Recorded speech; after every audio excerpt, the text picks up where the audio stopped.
Hi everyone, I'm Lori from Lori's Country Cottage, and I am going to show you the last installment, the third installment of our Valentine projects. We are making my Valentine heart table topper, and we are going to use this ruler, which is our perfect rectangle ruler from Creative Grids. If you are doing the brown bag mystery for 2022, you're familiar with this ruler. It's going to be used in that quilt as well. So here's another project that you can use it for. The pattern will be a download at the bottom of the video. So take a look for that and stay tuned.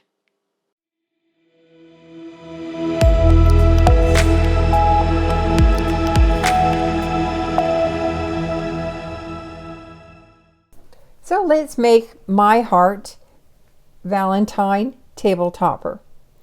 For each heart, you need an 8.5 by 10 inch rectangle of the print and of the white. So whatever color it is you want your heart, and one of your background. And you will use the perfect rectangle ruler, which is a handy ruler that will be used in our brown bag mystery for 2022.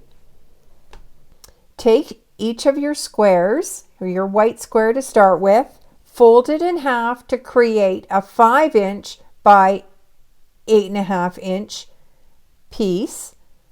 Do you see there's a mark on the paper there that says where the fold is?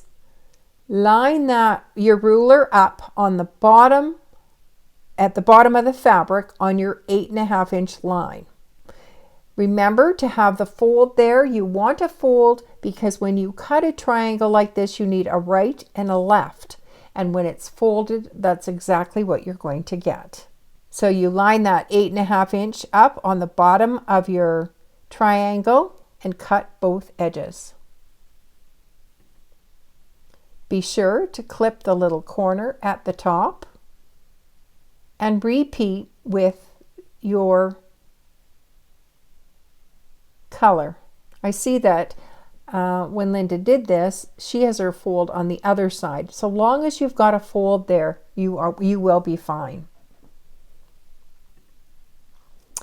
Then slide your ruler up. Once you've got those cut out, slide your ruler up to the very bottom and you'll see that little corner. You can clip that off on your white, on your background, and on your pink. These will give you accurate placement for when you want to piece. Stitch with a 1/4 inch seam allowance, and notice what an odd shape it is when you start doing that. Then you want to press, and then press the seams open.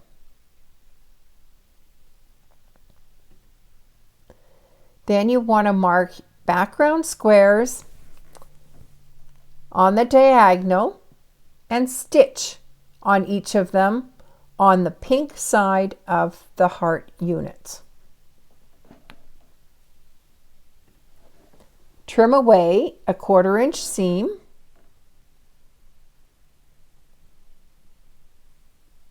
and press towards your heart. The second one you want to press towards the white. This will make it easy to butt your seams. Join the center seam to create your heart. Again, as I said, butting that seam. And with one seam going one way and one going the other, it should butt up nicely and give you a nice point. Press to one side. Mark and sew the large background squares to both top corners of the heart units. Trim approximately a 1/4 inch seam allowance. Press towards the background. Now you've got your heart finished, and continue with as many hearts as you want. Linda did 4, and she debuted a few different layouts.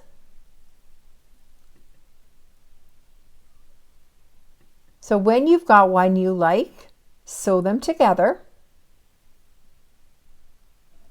Now, as a bonus, Linda made 4 little hearts.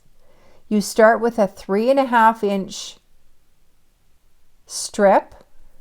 You cut with your rectangle ruler 3.5 inches.